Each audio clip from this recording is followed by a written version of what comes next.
gringo. FGS. OP. Yo, salut mes humains, c'est OP, j'espère que vous allez bien, bienvenue sur ma chaîne YouTube, content de vous retrouver pour cette petite vidéo assez spéciale. On va parler du nez, hein, comme Galtier aime bien l'appeler, le nez. J'ai parlé avec le nez, j'ai dit ça avec le nez. Nez. Bon bref, et on va aussi s'attarder, je vais mettre en lumière justement de la lumière. Sur une pépite, ah là là là là. Petit coup de cœur les gars, vraiment petit coup de cœur.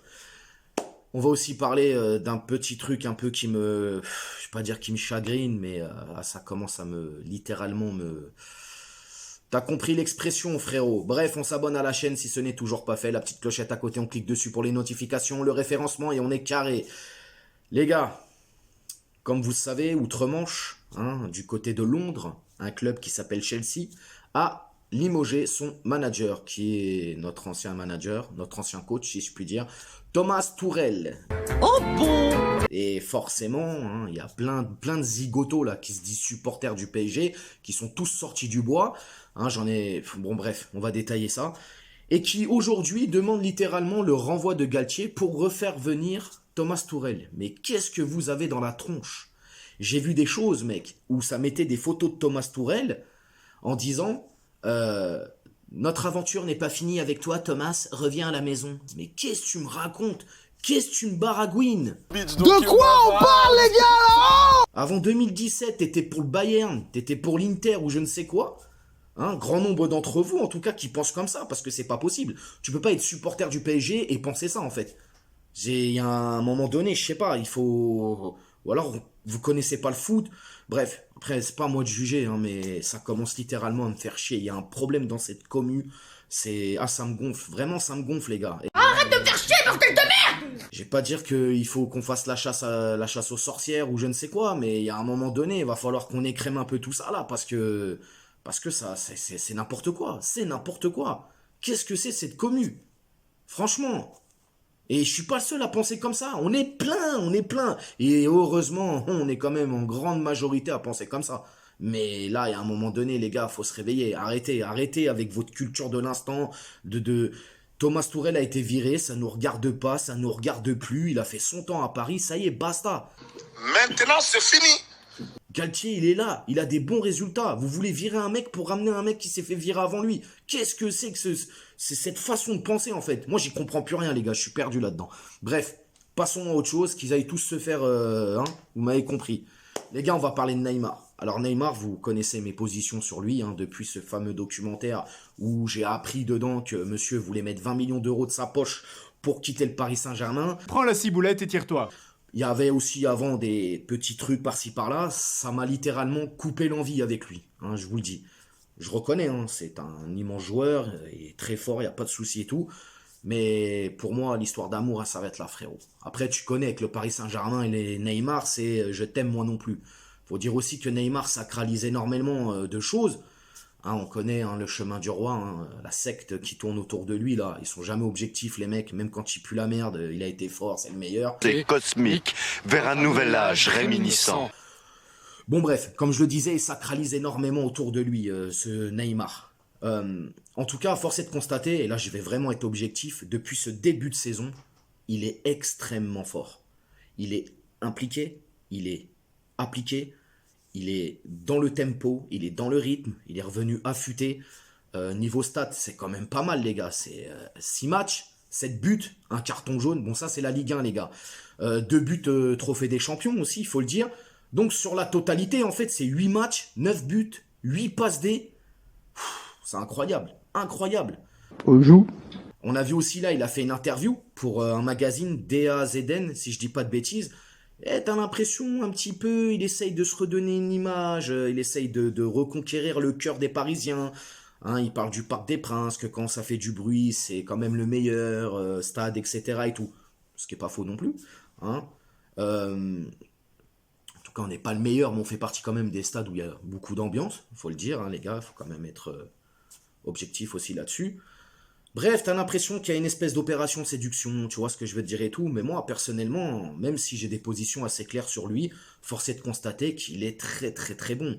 En plus de ça, maintenant, il est à 109 buts, 64 passes décisives, mais par rapport à ces 109 buts, il arrive quand même en 4e place des meilleurs buteurs de l'histoire du Paris Saint-Germain. Félicitations, mon frère. Ce n'est pas rien. Et puis, aujourd'hui, on le voit dans le jeu. Techniquement, c'est fort. Bon, parfois, après, tu connais Neymar, tu sais comment le faire disjoncter. Hein. Tu lui mets 2-3 coups, ça y est, il est plus dans son match. Et bon, après, il râle, il veut dribbler tout le monde, etc., etc. Mais c'est vrai que on l'a vu hein, contre Monaco, Voland, il l'a fait sortir de son match. La première mi-temps était catastrophique de Neymar. Il est revenu un peu mieux en deuxième, mais bon. Mais pour revenir vraiment sur son cas et sur ce qu'il fait depuis ce début de saison, je trouve quand même qu'il a un fort mental. Hein. Il participe au jeu, il fait énormément de replis défensifs, et ça c'est quand même à souligner, il faut le dire. Il participe beaucoup à l'effort défensif. Sur le flanc d'attaque, il apporte énormément, on le voit parfois ailier, numéro 10, parfois attaquant. Moi, je suis très très satisfait de son début de saison. Voilà, j'aime bien. J'aime bien. Et si on a un Neymar comme ça, qui continue avec cet apport-là, et en plus on le voit, hein, son association avec Messi, alors forcément, Messi qui est au top, bah Neymar il se met aussi au top, et les deux au top, bah ça fait des étincelles, poteau. Et là-dedans, bon, bah t'as Mbappé, il faut qu'il s'incorpore dedans, faut qu'il trouve ses marques, faut que ça joue bien et tout, mais bon, pour l'instant, on voit que ça combine quand même plutôt bien, même si on a eu de temps en temps des choses à redire, si je puis dire.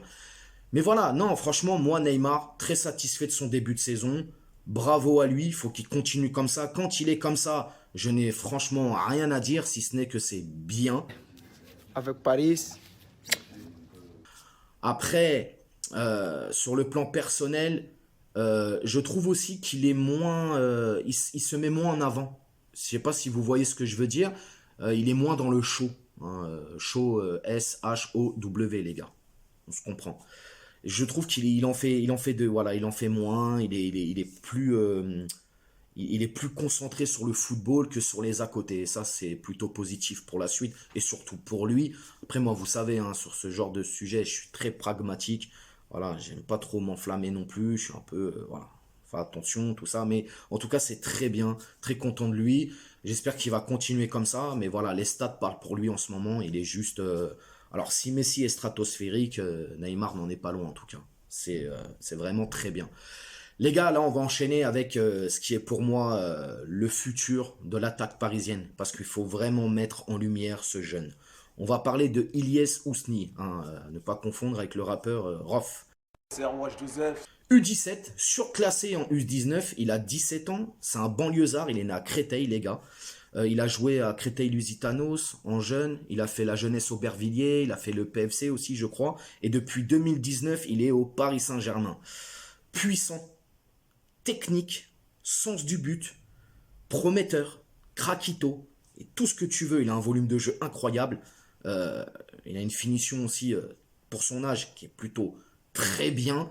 Je crois que son contrat court jusqu'en 2023, si je dis pas de bêtises. Alors pour moi, sincèrement, c'est un jeune qui, dès la saison prochaine, doit intégrer le groupe pro. Vraiment. Paris ne doit pas flairer. Paris ne doit pas se laisser aller sur ce dossier. Il est vraiment, les gars, franchement, je vous le dis, c'est un coup de cœur. Penchez-vous dessus, allez regarder des vidéos, tout ça et tout. Il est vraiment super fort. Ilyes Ousni, les gars. Sur la saison 2021-2022, quand il était avec les U17, c'est 19 matchs, 18 buts. C'est énorme. Alors tu me diras, ouais, mais c'est un niveau inférieur et tout. On s'en branle. Il a raison. Il a raison. C'est pas ça le problème. C'est ce qu'il apporte. C'est un coéquipier en plus qui est aimé de tous, hein, dans le groupe des U17. Camara a eu le flair, hein, il l'a fait monter direct en U19, il l'a surclassé, comme je l'ai dit. Sincèrement, il est vraiment, vraiment très, très fort. Je vous mets une petite vidéo justement pour que vous voyez un peu ce que ça donne. Ici, c'est pas un homme. Ici, c'est pas un homme. Ici, c'est pas un homme.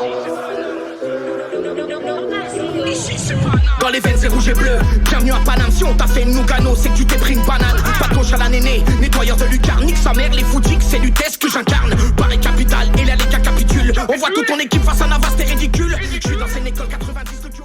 Moi, personnellement, ce jeune, alors c'est vrai, sur 30 secondes, on ne peut pas s'en rendre compte, mais les gens qui suivent les matchs hein, certaines personnes que je connais et tout, qui suivent les matchs des U19, qui suivent les matchs des Titi, etc., peuvent vous le confirmer. C'est un jeune vraiment très prometteur. J'espère que le Paris Saint-Germain ne va pas faire le con comme ils ont pu faire avec certains jeunes avant. On l'a vu, Warren Zaïre-Emery, ils l'ont bétonné. Lui, il faut le bétonner aussi. Il mérite sa place avec les pros. Et j'espère qu'il va intégrer ce groupe pro, les gars, parce que c'est quelque chose. Vraiment, vraiment. Donc, Ilyes, hein, frérot, si tu vois cette vidéo, je ne sais pas, continue comme ça, mon pote, et t'es trop fort, frérot. Et t'inquiète pas, ça va péter. En tout cas, nous, on va te soutenir, et t'es au PSG, t'es dans la meilleure équipe, poteau, et tu vas progresser encore plus, Inch'Allah, je te le souhaite vraiment. Voilà, les gars, c'est tout pour moi, hein. Dites-moi ce que vous pensez de cette vidéo, réagissez en commentaire par rapport à Neymar, par rapport aussi à cette histoire de Tourelle, revenir au PSG. Ah, putain, ils font chier, ces gens-là, c'est un truc de fou. Aussi Ilyes, pour ceux qui connaissent Ilyes Ousni aussi, dites-moi ce que vous en pensez. N'hésitez pas à vous abonner, partager, liker. On s'attrape aussi sur Instagram tous les soirs. Ça y est, Liberta, les gars. Ils ont levé les restrictions pour les lives. On peut refaire des lives le soir, les gars. Ah ouais, là, depuis presque 3 semaines, j'étais Keblo à cause d'un Rennais. Il y a un Rennais qui m'a signalé, tu vois, il était pas content et on l'a un peu chahuté. Et monsieur, il a juste trouvé le moyen de me bloquer mes lives. Oh l'enculé. Bon bref, les lives sont arrêtés. Bon, en tout cas, ça a été la suspension, elle a été finie. J'ai purgé mes matchs de suspension, comme on dit. Et puis, à demain pour l'avant-match, justement, contre Brest, les gars, parce qu'on joue samedi à 17 h pour la 7e journée de Ligue 1. Ciao.